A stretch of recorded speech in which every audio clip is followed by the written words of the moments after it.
It's Christmas! Well, it's officially Christmas in my book anyway, because it's now December, or when you're viewing this, it'll be December. So, hooray, Christmas! Cracker! Bam! Oh, the toy flew right across the room. Let's see what I've got in here. Oh, the joke. What does Santa like to eat? A jolly roll. I didn't even get that. Never mind. Who cares? Let's put my hat on. So, it's Christmas, and apart from crackers and ridiculous excess and presents, let's not forget presents. Wondering who's going to get me a PS4 this year? Who knows? Who cares? So, Christmas is about crackers, turkey, and God knows what else. But one thing that is definitely part of Christmas every year in Britain is the pantomime. Pantomime, for almost every person in Britain, is, or at least born in Britain, is their first experience of theatre. It's fun, it's crazy, it's silly, and it has become a huge part of British tradition, especially around Christmas. But some people don't like it, some critics don't like it, and some people reckon it's on its way out. Two things I don't agree with. I love Panto, and I think it's thriving. So why not take a look at this? So why don't I explore what is Panto and what the state of British seasonal theatre is. Because we don't just have Panto anymore, of course, we also have the Christmas show, and we also have loads of other alternatives. So what is Panto? Is it thriving? And what are the alternatives like? Are the alternatives actually further away from Panto than we think? Or not? I shan't answer that now. I shall do that at the end of the series. So, we'll start at the very beginning, because it's a very good place to start. This episode is all about asking about the history of pantomime, and also about what classes traditional pantomime, if it can actually be classed. Who knows? So, to do this, I have been going around London interviewing people who are involved in Christmas shows and pantos and any other alternatives to try and find out what is the state of British seasonal theatre. So, sit back and relax and join me for Pantomonium. Marvellous. So, I'm here wanting to speak to you about Panto History. So, figures, I've researched it myself. I do research, I promise you. And it's just, there's so much history, which I was completely surprised about. I didn't realise Panto had such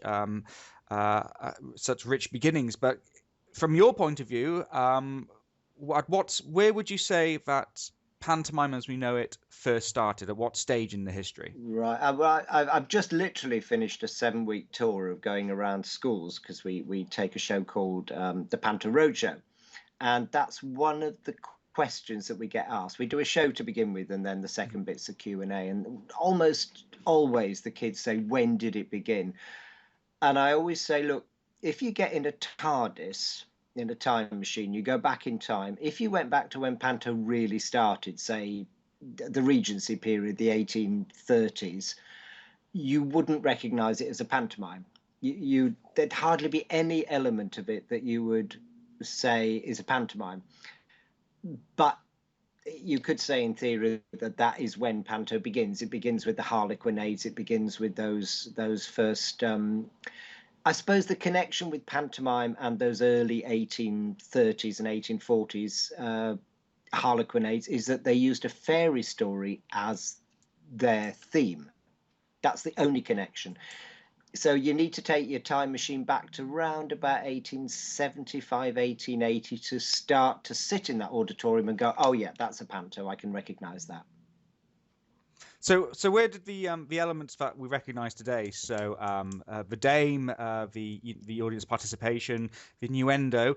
When did that start coming in then? Well, I suppose for me, I would say around the 1870s, 1880s, because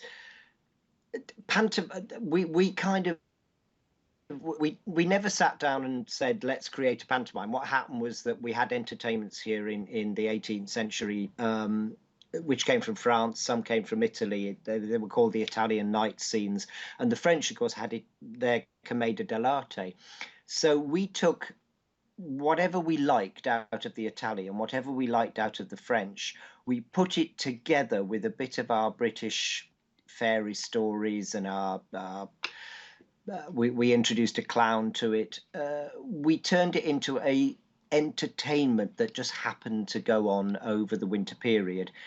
So we literally made a stew out of all the best bits we could think of. And I suppose the first elements, there wasn't a Dane to begin with. You had the Commedia dell'arte characters. You had the clown, you had the harlequin, you had Pantaloon, you had those characters.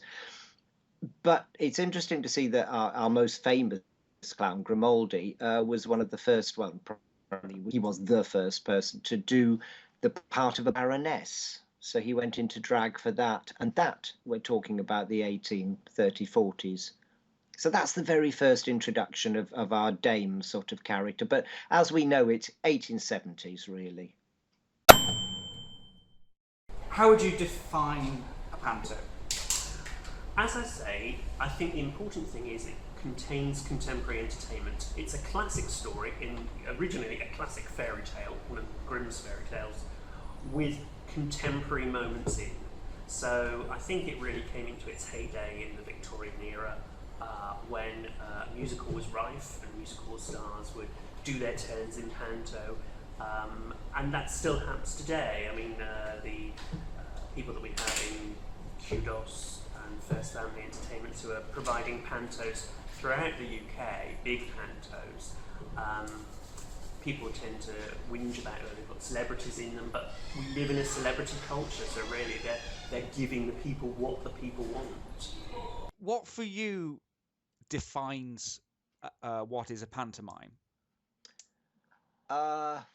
Personally, the heart of it, the skeleton of our pantomime, if you dissect it on a table, the skeleton is the fairy story, and I don't think that should be interfered with, because at its heart, that is the oldest part. It is the living, beating soul of a pantomime, the story. If you take a 4 to 5 year old to a pantomime, he doesn't care who the top of the bill is. He doesn't care what comedy routines are going on. That 4, 5, 6 year old wants to know the story, and the story has to come out right in the end. So if you start interfering and messing about with that basic story, to me, that isn't a pantomime. So at the heart of it is a fairy story. Layer on top of that comedy in thick layers. Layer on top of that dancing, singing, and of course the personality, the star system, which has been going for a very long time.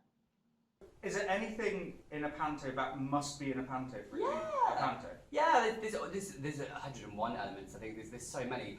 You must have your fair and your baddie, and usually you have a good side and a bad side to the stage. It doesn't always work out, especially when you're in a small room like us, and we only have one entrance from the dressing room, so it's very hard to keep crossing everybody over a very small space. But yeah, usually that's always the way. The evil is one side and the good is on the other side, so fairy and the baddie. Song sheet, that's a must. You must have a song sheet, which usually goes just before your walk down, and we have it just before our final scene. But in a big panto, the song sheet is a big element, and it's usually when everyone's getting ready for the wedding scene to costume change for the walk down. Oh my god. Pyrotechnics, but we can't in here because of fire and safety, so we have lots of smoke and lots of like lightning flashes. I'm just trying to think now, all the other things that go into it. Pantomime, Dame, obviously, and obviously we've been really blessed with Dusty O, who's taken to it like a duck to water and embraced it completely as it was something that she'd never done before. But yeah, Dame's a big important, and you need a dashing, handsome, leading man, bit of eye candy, I suppose. How do you go about creating a traditional panto? Well, fortunately, out of the traditional pantos, the plot points are all in place in terms of characters and storyline. There's always a happy ever after. There's always the basic highs and lows and humour in a panto. It's really a case of putting it together, then adding dialogue, making sure the dialogue is local friendly, with that was funny, and lots of contemporary entertainment. I think that's the key to a good panto, making sure that the entertainment within the basic story is contemporary. So, because I know some people will say that if it doesn't have a "it's behind you" moment, it's not a panto. Is that? Do you feel the same way? I don't think I would be hugely disappointed because there are so many other things involved in panto. But yes, I kind of get what they're saying. There are other things in panto that are always there, like a ghost scene, like a kitchen scene. They're always in panto, and or generally in panto, but not all of them. So it's hit and miss, one or the other. The characters and everyone having a good time are the most important thing. And do you think panto is a dying art? No, definitely not. I think it gets stronger and stronger because you see it everywhere. You see that everyone's doing it, everyone's turning their hand to it. You know, City McKellen does panto and plays Dame. So, like, if you've got somebody of that calibre that's doing pantomime, and, you know, I know you have all the local suburb pantomimes where you get the celebrities from different soaps, or, you know, there's nothing wrong with it. It's really hard work. And I think that, like I said, people do kind of turn their nose up at it, and I don't think they should because it's very hard work. It's quite a tricky craft to get right, and if you get it right, it can be phenomenally amazing. But I don't think it's dying. I think it'll be around forever. It's something that's so British that we will keep hold of and will continue and continue. I remember seeing, actually, a couple of years ago, just diverting, was the one at the Lyric Hammersmith, and I thought they had a really good grasp of how they are keeping panto going and bringing it to a newer and a younger audience as well who appreciates this, and they do a phenomenal panto there.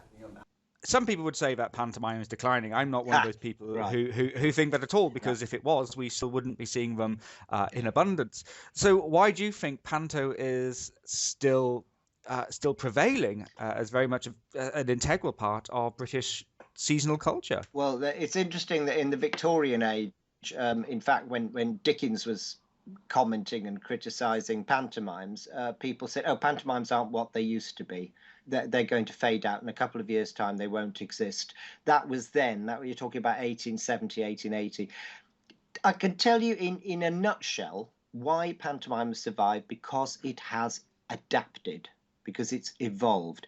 At the heart of the pantomime is the story, all those layers I mentioned. But the thing is, pantomime is constantly looking for the novel, the new, what's in at this very precise moment, because it's a format, that skeleton format means you can add anything you like to it that's happening now, something that will attract people because they're interested. So, okay, we had the Australian invasion, where we had all the Aussie soap stars in panto. We've had the X Factor people. We've had the dancing dogs. We've had anything that's of the moment, but it's nothing new because the Victorians, they had a prize fighter in a pantomime who would invite members of the audience up and hit them. You know, we had Frank Bruno. There is nothing new under this sun, but pantomime keeps after the new. At the moment, we're in the era of 3D animation in pantomime, big lavish special effects. It's always keeping up with the new and the novel to bring in a new audience.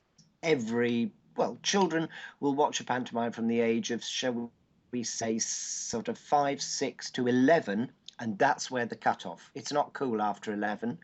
We constantly revive what children want to see. So in trying to define panto and define traditional panto, I've come up with something that's quite interesting. As much as there is a skeleton structure there, and we've got those elements that we keep seeing reoccurring, like "it's behind you," "oh no it isn't," "pie to the face." The one constant about pantomime, and it's really illustrated in the fact that it's, if you go far enough, pantomime has this mishmash of elements from different countries.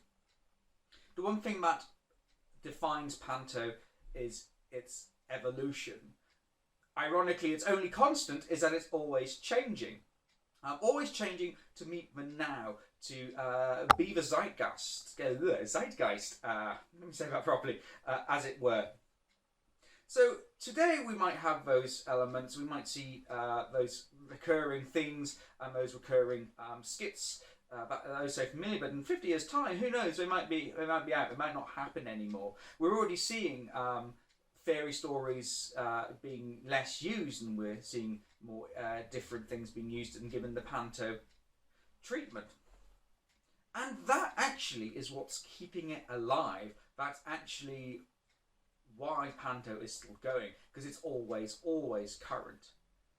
So it's but at the same time, as much as panto is still thriving, we are seeing a big rise in things that are an alternative to panto. So, given that panto is always embracing the new, does that mean that the new and the alternatives aren't at the same time embracing panto? Difficult question, maybe. One that I can answer, maybe. Why not stick around for the next episode of Pantomonium, and hopefully I might be able to come up with something cohesive and comprehensible.